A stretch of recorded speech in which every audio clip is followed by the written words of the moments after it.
Hi, everyone. Thank you so much for listening to Chordcast. I'm your host, Joelle Alexander, here with my co-host, Chris, my dude. What's up? Well, to be honest with you, I'm feeling a little weird right now. Why? Because I almost feel like we've done this episode before. Yeah, kind of like a deja vu feeling. Yeah, deja vu. Yeah. There's actually a scientific a scientific reason why you feel like that, especially why you feel like deja vu right now. Oh, Do you want me to tell you? Yeah, tell me. Yeah, okay. It's because we've recorded this episode before. So Chris and I recorded this episode last Friday. It is now Sunday. And there was a really good reason we did it on Friday. We were very excited. I invented a new word on that episode, which I will use very shortly. But we recorded an episode. We're going to put it out the same day. And as Chris went back to review it and edit it, we found that Chris's audio hadn't recorded, because I feel like a true professional would check to see if the software was recording prior to talking for 45 minutes without checking that. Lucky for us, we are not true professionals, and so that did not happen. So here we are, round two, same exact episode, same exact material. And the reason I can say it's the same exact material instead of just moving on with our lives is Beartooth dropped their brand new album called Disease on Friday, and we recorded a short blurby episode. That's the word I made up, blurby. A short blurby episode that we were going to put out on Friday, but Chris turned out to be the worst person ever. And so here we are. Yeah. How do you feel, Chris? How does that make you feel? It's great that we have that nice scientific explanation to explain my deja vu. Yeah. Trust me, I am a scientist. And I would just like to point out that the best part about that recording that we had, which was just Joelle's audio, was the fact that in the background, since I wasn't talking, you could hear like all of what her microphone was picking up. So you heard her cat meowing like all the time. It was great. He made a 1.5 minute compilation of my cat meow. He just did it. I don't know if you guys could hear that, but he's meowing. He's very vocal. He's just the way he is. He does this even when I'm not recording. He just talks to me all the time. And so usually I yell at him and we edit it out. But this was going to be a quick edit because we wanted to get this out on Friday. Hopefully we'll be getting it up either tonight or tomorrow sometime. Depends on what Chris is doing. So that you guys can have our first thoughts on the Beartooth album either after you've had one listen through or you haven't listened to it at all yet. But you know what, Chris? I want to say thank you for royally screwing up. You are welcome. It is my pleasure. Because, yeah, I know. I know you were happy to do it, and you'll do it again for me anytime.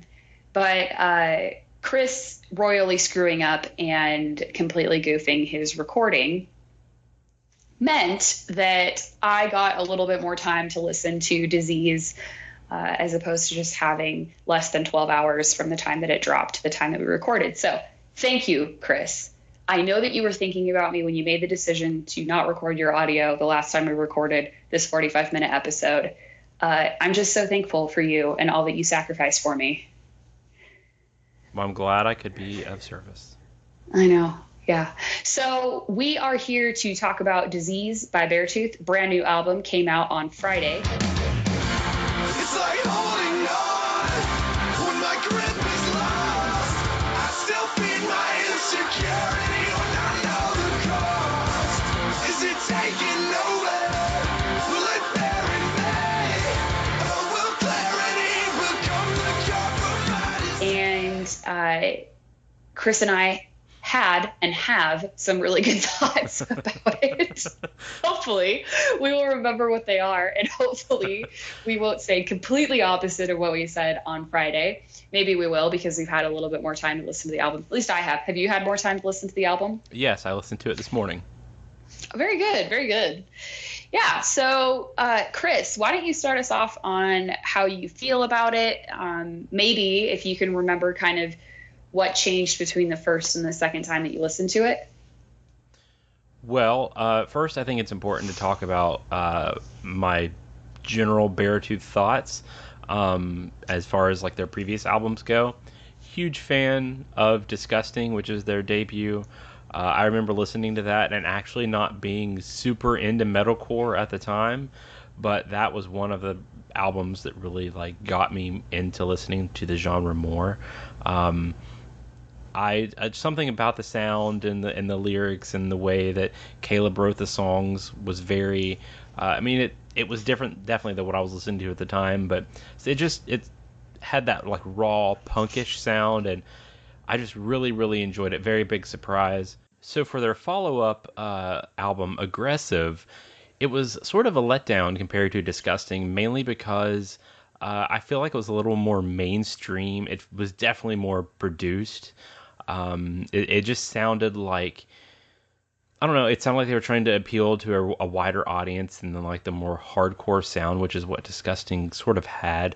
Not necessarily in like less screaming and more singing, but just the overall production value and the songwriting sort of went to, both from lyrical and instrumentation wise, it went to a different area that I really don't think Beartooth should have went to. It's not a bad album per se. It's just not as memorable in my opinion. Has some really good songs, but also just ones that, if you're making a playlist, you're not going to probably put them in your playlist because it's just, like I said, you're probably going to end up skipping it anyway. But with Disease, I sort of had mixed expectations. I didn't really know what to expect. I didn't know if we would have that return to form with the more harder, intense sound, or maybe even get more mainstream and maybe more like more pop metal than hardcore metal. Did you just say pop metal? I did. Is that a thing? I would say it probably is. Get out of my life. So we can have that discussion at some point in the future. What is pop metal? A thesis. Crap. Chris McGuffin. Yeah. Chris McGuffin's autobiography. Yes. What is pop metal? The story of Chris McGuffin. The one man's journey. Yes. Oh, goodness. That's not that funny, Chris. Why are we laughing? I don't know. Anyway, so yeah, when I heard some of the leaked songs from this before. I don't remember what all of them were. I know one of them was Infection. Another one was, I think, Believe was one. No, it wasn't. It was Infection, Bad Listener, right? Yeah, I remember. I feel like it was Infection, Bad Listener, and Disease. Okay. It was those three. I remember it being those three. Even though, as everyone knows on here, I am a Leak purist and I do not listen to Leak songs, so I did not listen to them. I just happen to know what they are. Okay. So, because I think I told you to listen to them, and you were like, "No, I don't like Leaks," and I said, "Oh yeah, that's right." I can't believe you forgot that. I know. I'm a terrible person. Do you even know anything about me? No. Who am I? That's a good question. What's my name? I don't know. What's the name of this podcast, Chris? State of the Scene. Yeah, State of the Scene. We'd have to be a lot better at our jobs if we it would was be. State of the Scene, though. We would be. That's true. That's a special plug to State of the Scene. Go listen to them. Our boys. Yeah. Yes. But yeah, I heard those songs, and like some of them were good, some of them were okay, and then one of them I thought was just bad. Like, not bad as in, some of the songs that we've had on Taste Test before. Oh, or like I'm so Muse sorry. Dig Down bad. One of them was one of them, did we say one was Infection? Infection, Disease, and Bad Listener. Yeah, yes. So that's the one that you really, really liked, that you told me that I would like. What, Bad Listener? No, Infection. Infection, okay. Yeah. It probably was. That one and Bad Listener. But I see, now Disease, it's grown on me at times, but I think it's because the one that I get Disease and Believe confused, because I think Believe is definitely the weakest track out of everything. Yeah. It sounds like a pop punk cover song. Mm-hmm. Talking about the summer and we'll blah, talk blah, blah. more about it.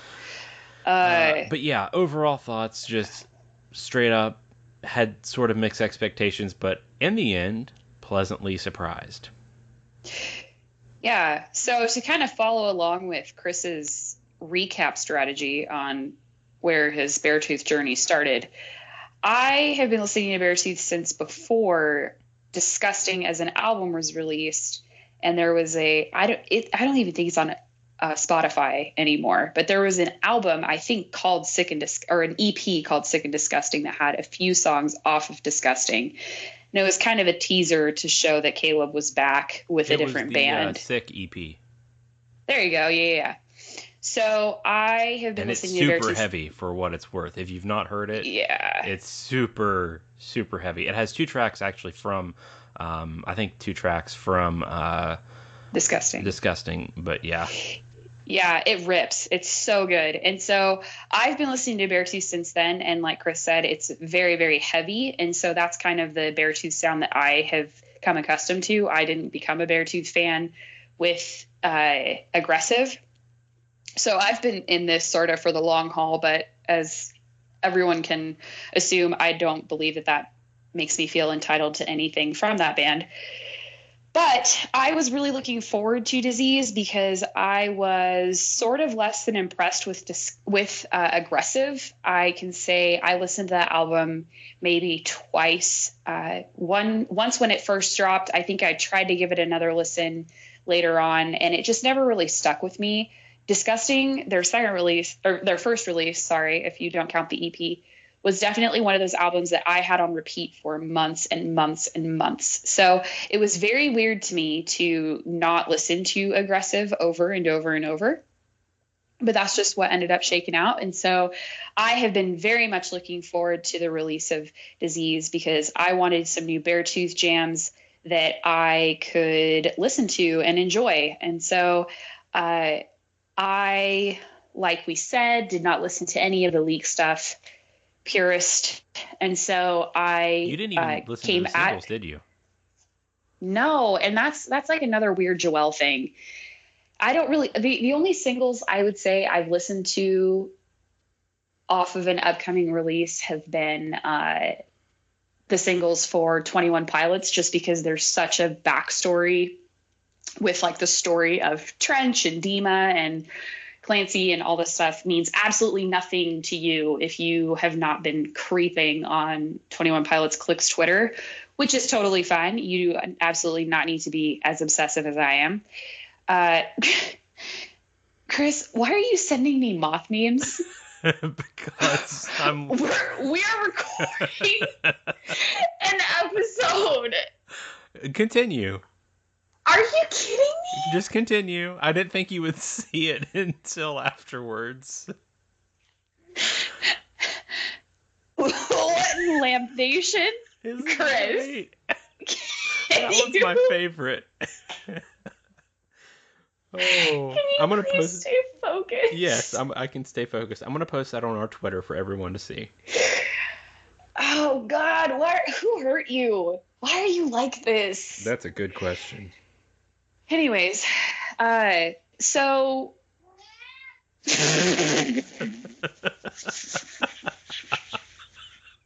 it's always the perfect time. This is what happens when you get off track. Yep. Is we start looking at moth memes and then my cat meows. Yes. What in the heck was I talking about? You were talking about aggressive.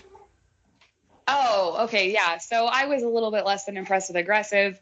So I've been looking forward to new Beartooth material to be released.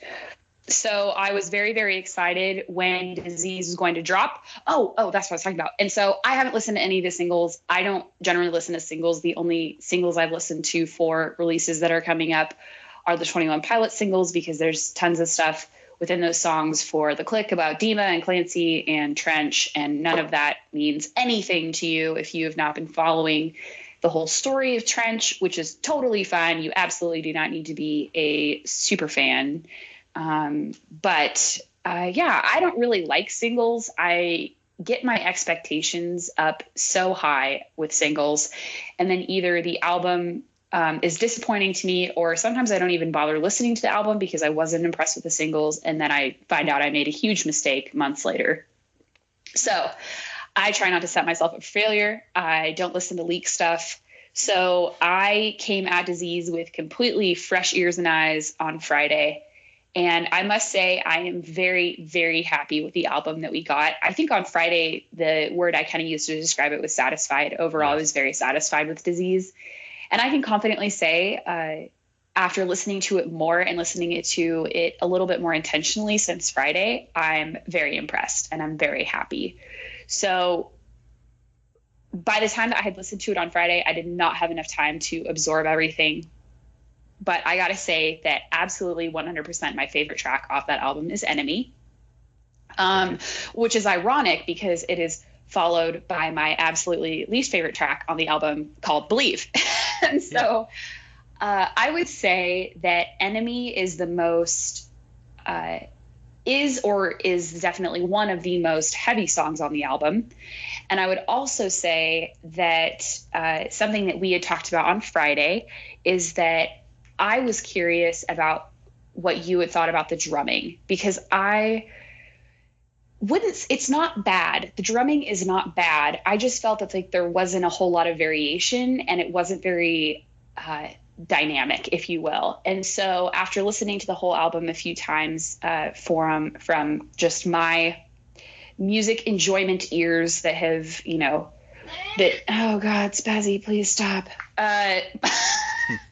My musically enjoyed ears who have absorbed several hundred albums in their lifetime, I have to say that Enemy probably has the most interesting and dynamic drumming on the album. There's a bit more variation than there is in the other songs. And so that really caught me. And also it's heavy, it rips, the lyrics are great.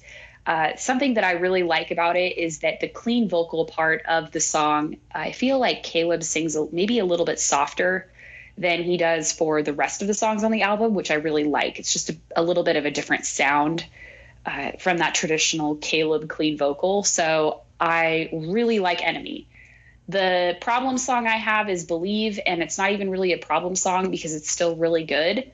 It's just very radio friendly. It is not heavy. I'd say lyrically it's kind of weak or just not as intricate or well thought out as other lyrics on the album.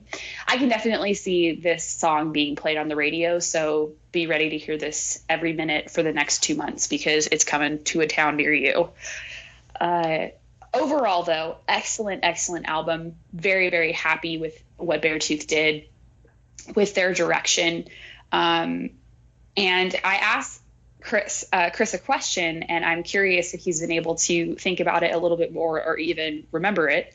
But I asked Chris what he thinks the representation of Caleb's faith is on this album compared to previous ones. I'm curious if you've thought a little bit more about that. I have, especially after my second listen, which I had earlier today. I still think pretty much the same thing that I did on Friday, which is that it's almost like some of the quote-unquote demons that haunted Caleb, or I don't know if you want to go with the perspective of who and what he is singing about in the music relates to himself in this record, or if he's just carrying on like a set of like lyrical themes. And Disgusting, I would say totally 100% when he mentions like drinking, or when he says, there's a song called I Have a Problem. I really think he is the one saying, yeah, I'm the one with the problem. It's not like a character that I'm singing about. I don't know if I get that same feel that it's him that he's talking about, but based on lyrical content and just overall theming, it sort of sounds like it. Sort of sounds like another set of songs about like struggling. It's not all of them, but about struggling and finding your faith and dealing with the ups and downs of life that can impact that and have an effect on, your own personal beliefs and whatnot. That's sort of my thoughts on it. Got you. I would say that, like you said, on Disgusting, it's very obvious that he is speaking about his faith. Every time that he says you, or, refers to kind of a third party, he's referring to God, and they made that clear in, I believe it was an interview. But I feel, or that was a little bit lost on me on Aggressive, and maybe I just have not listened to it in enough, or recently enough, or anything like that, to really truly grasp the vibe and the feel of Aggressive, just because it's been so long since I've listened to it. But I thought that it was really, really apparent in Disgusting, and I feel like it's back a little bit more than it was on Aggressive with Disease. And so I thought that was very cool. We've talked about this before. Everyone is welcome on Chordcast, but I am a believer in God. And so I really enjoy when bands are kind of in the mainstream scene and they are open about their faith, or they talk about their struggles. I think a great example of that is Fit for a King. And they do such a great job of being an absolutely fantastic metal band, and also kind of talking about their struggles with their faith in a setting that is not judgmental, or is not, holier than thou or worshipy. So I love it. And that's something that kind of drew me to Beartooth initially. And then I just found that they're fantastic musicians. And so I was very excited to hear kind of Caleb's message coming back. I think that it's very important for believers to remember that struggles are out there and in the world. And so lyrically, not as strong, but I kind of got some overtones, some biblical overtones, some references to his faith. And so that was very cool for me to see. And I hope that doesn't defer anyone or make anyone not want to listen to it who's listening to this, because it's a great album. It's not like he's singing worship songs. And so you'll get something out of it that, maybe Chris and I didn't pick up on, or you can say that you completely disagree with us, and that's totally okay. I want to say it sort of reminds me of Red. They are they tour with Christian artists. They're not necessarily like in the Christian scene. Like, you won't hear them on a Christian radio station, probably, maybe, but probably not. And they have like faith related lyrics and content in their tracks, but it's not like overly so to the fact that you can like nail down what they're singing about. Like, it's sort of open-ended. Right. Like, they know what it's about, and believers probably know what it's about, or people that may have some kind of faith, but it's not like so over the top where you're like, oh, well, I feel weird listening to this if you're like right. You're a person like an atheist or something like that. Well, and at the end of the day, Beartooth and Red are all just stellar musicians. Yes. And so regardless of the lyrics, like they're going to rip some good gigs because they are just really good at their jobs. Yeah. So that's what I like about them. But yeah, so overall, I think definitely anyone who listens to the show that likes heavy music, and even people who listen to the show that don't like heavy music, should check out this record. I don't want to say there's something for everyone on there, because I don't think that, but I think that, this would be a great introduction into the world of heavy music, because this album is incredibly well done. It's really well written. The lyrics are great. The performance on it is just stunning. And so I think that any music kind of person can listen to it and appreciate it for what it is. All right, so I have a question for you.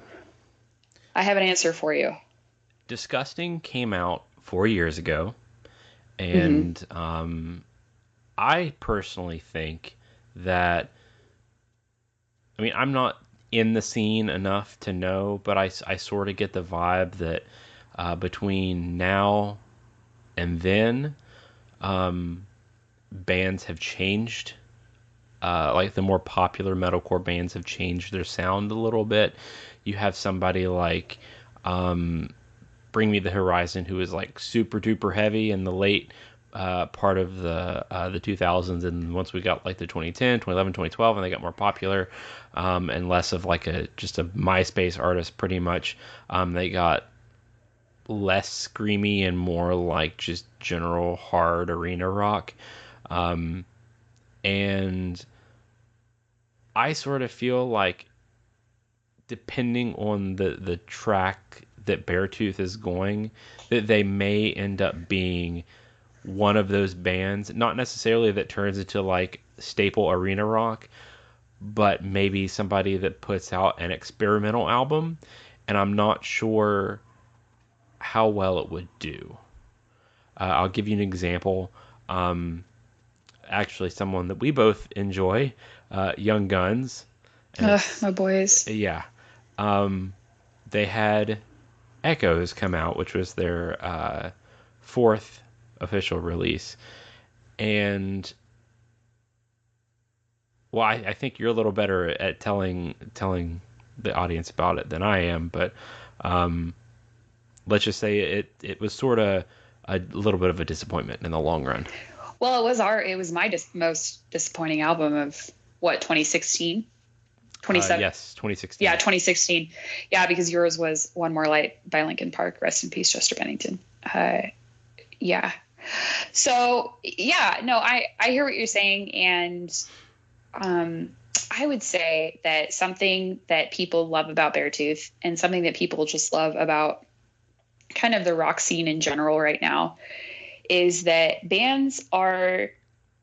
some bands are branching out and finding a new sound, and some bands are, totally just checking out what they can do, the limits they can push, just kind of trying to see creatively if maybe the sound that they have cultivated so far is what they want to continue to pursue. And I think that's what we saw with Bring Me the Horizon. I think that's what we saw with Young Guns. I think that's what we're seeing with Def Havana is, them just kind of pushing the limits on this creatively and seeing if rock is really the direction they want to continue going in. Something that I love about Beartooth, that I think a lot of people who listen to Beartooth love about Beartooth, is that they're dependable. And I'm not saying that that's every Beartooth song sounds the same, or Beartooth releases the same stuff, because that's absolutely not true. There's such a creative difference in all three of the official albums they've put out. But I would say that Beartooth is going to be one of those bands that continues to just absolutely crush it in the rock scene, because they have a dependable sound. And if they do not want to deviate creatively, I think that they will continue to do well in rock, hard rock, alternative, post-alternative, hardcore metalcore, whatever you want to call it. But I think a creative shift, I think that there are some Caleb Shomo fans that a creative shift would not be a big surprise. I mean, you watch him go from Attack to Beartooth, and you can see that those are creatively two very different bands. So I would say that a creative deviation, they would probably lose maybe that mainstream feel, those fans that they got because Aggressive was played on the radio. But I can see a lot of longevity with Beartooth if they stay down this hard rock metalcore path. And even though the scene is changing and things are so different from, like you were saying, great example, Bring Me the Horizon, things are so different from the 2000 scene. Do I think that Bring Me the Horizon could put out Suicide Season and survive in today's music? I don't know. Yeah, I don't know if maybe I don't think that Bring Me the Horizon would be nearly as big as they are. I think that they hit that really sweet spot. They put out Suicide Season right when they needed to. They put out Sempiternal right when they needed to. So I think their timing has been impeccable. I think their sound has been impeccable. I have truly enjoyed every Bring Me the Horizon release. Creative, I don't even want to say deviation, creative train wrecks aside.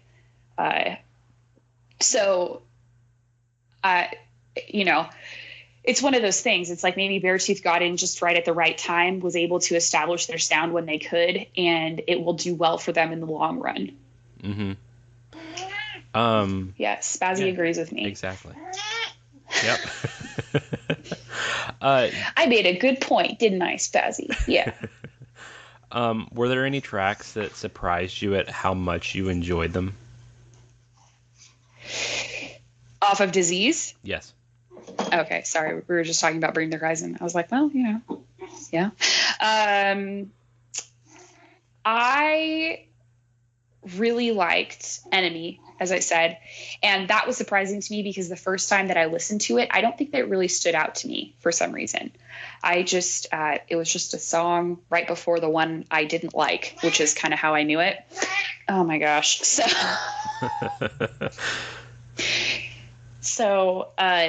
I was a little bit, I don't know. I think I was surprised at how many of the songs I liked, just because Aggressive fell so flat for me overall that there wasn't a song. Sometimes if there's an album that I don't like, I'll still have one song that I'm absolutely fixated on and that I obsess over. And that ended up, not happening with this one, or with Aggressive. That ended up not happening. And so I was surprised that overall I really liked Disease, and it was something that I wanted to continue to listen to after the first and second time through, which is not how Aggressive went for me. So I'd say all of them, just because I want to continue listening to the album. Okay. What about you? Well, just looking at the track list here, first of all, I think Greatness or Death is one of the best openers I've heard on an album in a long time.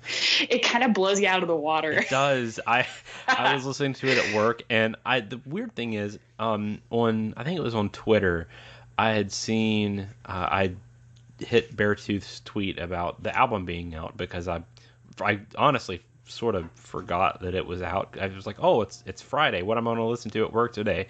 And then I hit Spotify, or I hit Twitter, and I saw a tweet said, hey, Disease is out today, and it had a link to Spotify. It's like, oh yeah. Well, when I clicked on it, somebody had tweeted and talked about how the opener, like, they had to turn down their headphones, and I'm like, okay, I guess, I should, watch out for that. Well, when I went to listen to it, I'm like, I had my headphones at relatively normal volume, and I'm like, wow, this isn't so bad. Like, what were people, having issues with? And then all of a sudden, bam, it starts. The drop. Yeah. And it was very, like, it sort of made me jump a little. Yeah, I listened to it at work, and I shot up out of my chair. Yeah. I was so terrified. I can actually see that song being like a staple with them live in terms of like being an opener, just because I know it's obviously the opening of the album, but I think it would also be a killer opener for just a set in general. Like it gets the crowd moving early and starts off on a brisk pace. Have you seen Beartooth live? No. Oh, good Lord. It's one of the craziest shows I've ever seen. So I wouldn't be surprised if they tortured us with Greatness or Death as their opener, because that set is brutal. I saw them before. They opened for Silverstein's 10-year anniversary of discovering the waterfront, and I felt like I had ran a marathon before Silverstein had even started. I bet that was a doozy for you then. Oh man, it was so bad because it was Hands Like Houses. And there was another opener that I really didn't like. It was some pop punk band. And so Hands Like Houses. So it was this venue in Seattle called the El Corazon. And if anyone has ever been there, this venue is legendary. It is historic. I don't even think that Silverstein has ever played a different venue in Seattle, because it is the most grungiest, dirtiest, creepiest, blackest, gnarliest little venue. I love it. It's my favorite venue. I think we've talked about this on the show before. I love that venue. The ceiling is like 7 feet tall. It's all black. The entire place is painted black on the inside, the ceiling, everything, the floor, everything. And there's no barrier. So you're right up next to the stage. There's this really weird pole that runs in the middle of the stage between the barrier and, or between the stage and the audience. And so it's just sort of in the way. Every vocalist tries to pole dance on it. It's disgusting. So it's my absolute favorite venue. And so that's where the show was this 10-year Discovering the Waterfront anniversary, which means that the majority of the crowd was like 6'4" and taller 30-year-old dudes, because they all were listening to Call of Karma when they were, in their late teens, early 20s that they found off MySpace. So here I am, 5'6" and a woman. I swear to God, I was like the only girl there. And so Hands Like Houses is playing, and it's just crowd surfer after crowd surfer. And I actually got whacked in the head by a crowd surfer, and my head went against the stage. It was brutal. So I had this pounding headache. Hands Like Houses is playing, and then Beartooth plays. It was an absolute nightmare. It was horrible. But Silverstein played, and it was fine. So yeah, that was a brutal show. It was gnarly. I want to know what that other band was, because it's important to me to remember things, and I don't remember who it was, but I remember not liking them because I was so over it. It was just generic pop punk.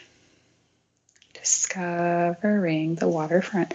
But it was fun. That's where I got that beanie, that really cool beanie I have, I think, was that show. Could have been another one. I don't remember. Who knows? There have been so many Silverstein shows. 10-year anniversary. While you do that, I guess I can continue. Another track. Major League. Major League. Never heard of them. Oh God. And that's right. My Iron Lung.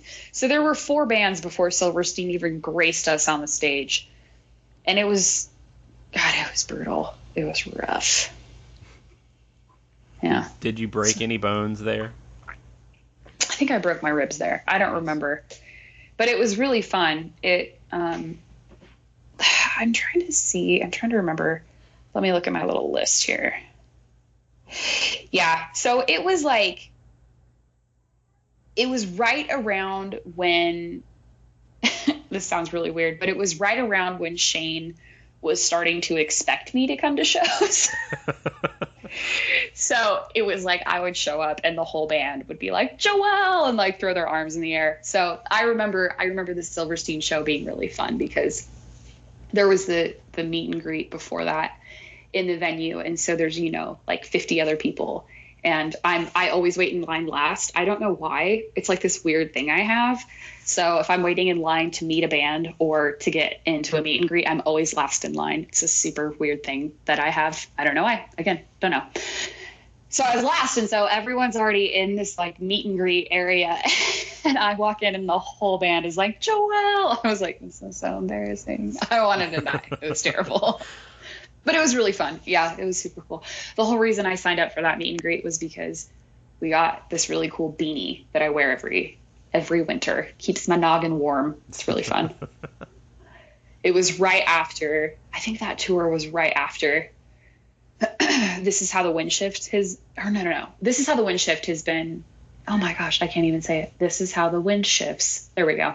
It was like a year or two after that album had been out. And so they were still using the Weather Vane logo. But yeah. Cool. Anyways, I like how we started on Beartooth, and then I inevitably brought it back to Silverstein. Oh yeah, it never fails. Well, they have Silvertooth, so how could you not? Yeah, that is true. God, I would cut my arm off with dental floss, barbecue, and eat it to see Silvertooth. And I'm not kidding. No, I would do that. You probably really would. I really would. I have dental floss right here, Chris. I'll do it right now. and we'll record it because that's not disgusting. No. It's fine.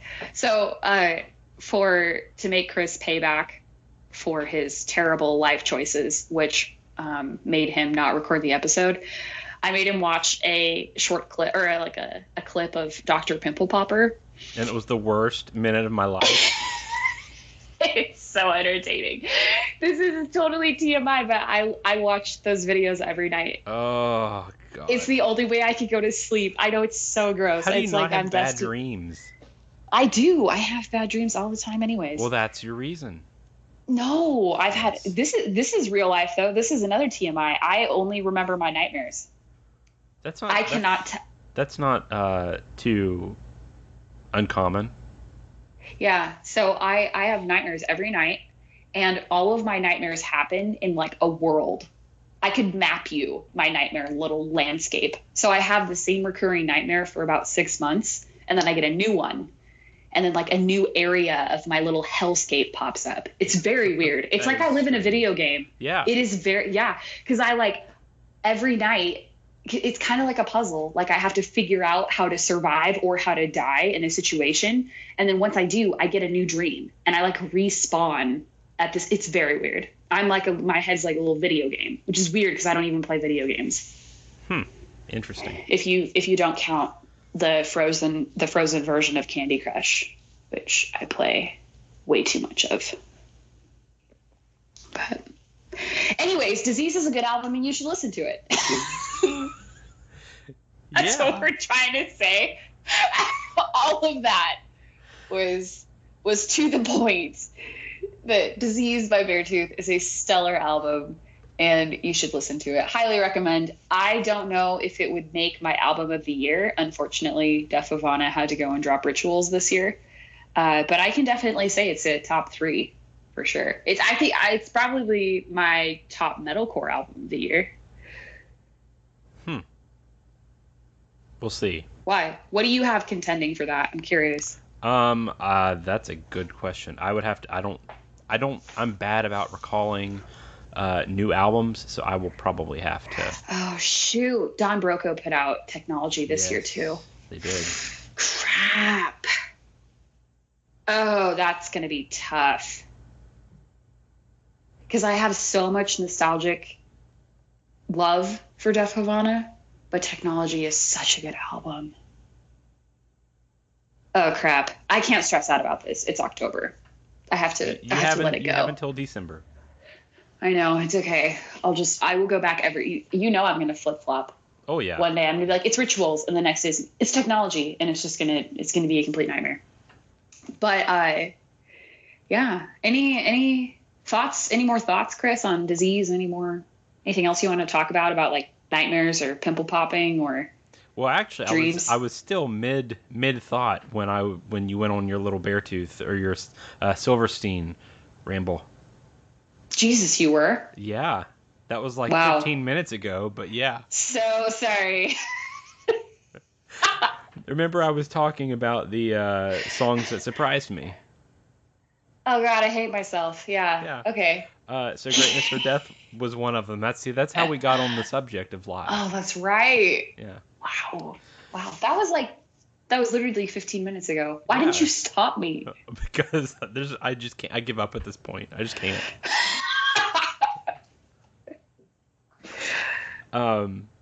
But You Never Know is another track that I really, really, really like. I think the way that it's formatted, like you have verse, chorus, and it's sort of different, but also sort of similar sounding to like other tracks. It's not like fast and heavy like the rest of Beartooth stuff, but it's not like slow and melodic like a radio hit is. It's sort of, I don't know, it's sort of in the middle, and the way that the verse goes, and then you have this really melodic chorus. I just really enjoy it. That'll probably be one that I just always come back to. Used and Abused, I think, is another underrated track. It sounds, unless I'm getting it mistaken for another one, which I don't think I am, it sounds a lot like something from Disgusting. I agree. Just the guitar tone, especially of it, and instrument with instrumentation. And one thing that I do want to close on is Clever. And you told a reason why you liked this song last time, and I want to hear it again so we can have our listeners hear it. Oh yeah. So that's right. I forgot about that. So I am a huge, huge fan of the word clever. And that's because when I was younger, 16 or 17, I was talking to my dad about one of our family friends that he knew very well. It was a young man. He was probably 3 or 4 years older than me. And I just kept saying, oh, this person is so smart. He's so, so smart. My dad sat me down because my dad was really good at that, at kind of identifying red flags early on and sitting down and having a rational conversation about things. And this was something he sat me down for. And he said, do you think that this person is smart or is this person clever? And that stuck with me, obviously. And and he didn't say it with anything necessarily to demean that person's character or to say, that I was wrong saying this person was smart. He just really wanted me to think about that is, there are people who are smart, sure. And then there are people who are clever. And not to say that cleverness is not better or worse than being smart, but there is a difference. And it's kind of important to decipher and to distinguish, to determine that, because so I'm just dropped. You don't want to spend your life thinking that someone is a lot smarter than you when they're actually just a little bit more clever. So I loved Clever, which is the last song on the album, because it made me think about that conversation with my dad, and also made me think about how I have been viewing the world since I was 16 or 17 when he and I had that conversation. And so lyrically, it was amusing to me because it sounds like Caleb kind of had the same thinking or, something along those lines as what my dad had talked to me about when I was 16 or 17. Interesting. Yeah. It made me think though. And every time I think about it, I think about that, that comment is I look at the people in my life and I'm like, are they smart or are they clever? Like Chris, do you think you're smart or do you think you're clever? I think, that's a good question. I want to say clever. One of my friends, what did he say last night? He said, cleverness is what you do with your smartness. Yes. And I can appreciate that, but that insinuates that cleverness is a proponent of action instead of fundamentally who you are. Yeah, and it also says that you have to be smart to be clever, which I don't think is the case. Right. You can be clever and an idiot. Well, honestly, that's how I view the majority of popular and mainstream comedians. I don't think they're necessarily smart. I think they're clever. Yeah. And so I think there are some that are smart. I think Jimmy Fallon is smart. I really like Jimmy Fallon. I think Jimmy Kimmel is clever. So it's just, it can kind of shape how you see the world, and it definitely shapes your interactions with people. And it has made me place a different weight on how much I rank or how much I care about or prioritize information or feedback that I'm given from an individual, whether I can decipher or determine if they are clever or smart. So yeah, Clever is a good song off the album. I really like it, but I kind of smirked to myself when I was listening to it because it's one of my favorite words. Do you have a favorite word? Probably, but I wouldn't be able to think of what it is right now. I have a favorite word. It's really gross. Don't tell me. Don't you want to know though? No. The last time that you sent me something and said that I had to watch it, it was a stupid pimple popper video. That's because you stupidly did not record your audio, Chris. Yeah. It was just simple payback. Yeah. Sorry if you don't want to listen to Chordcast anymore because I watch Dr. Pimple Popper videos. Really sorry about that, but they're really amusing. You should check them out. Super fun. So on an ending note, from a scale of 0 to 5, what would you rank Disease by Beartooth? I would say a solid 4.5. 4.5, okay. I think I think if they Why not a hadn't 5 if included- you're that close? Well, because I believe just gets me. Okay. So I think that if they hadn't included Believe, or if Believe was heavier, it would have been a 5 out of 5 for sure. I just have a really hard time because the rest of the album is so heavy and so good. And that's not to say that Believe isn't good. It's just such a different vibe.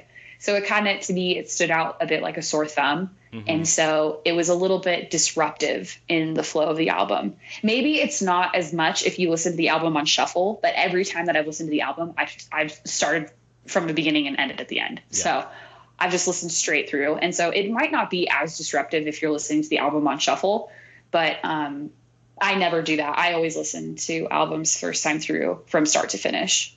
So, because I feel like bands intentionally structure albums.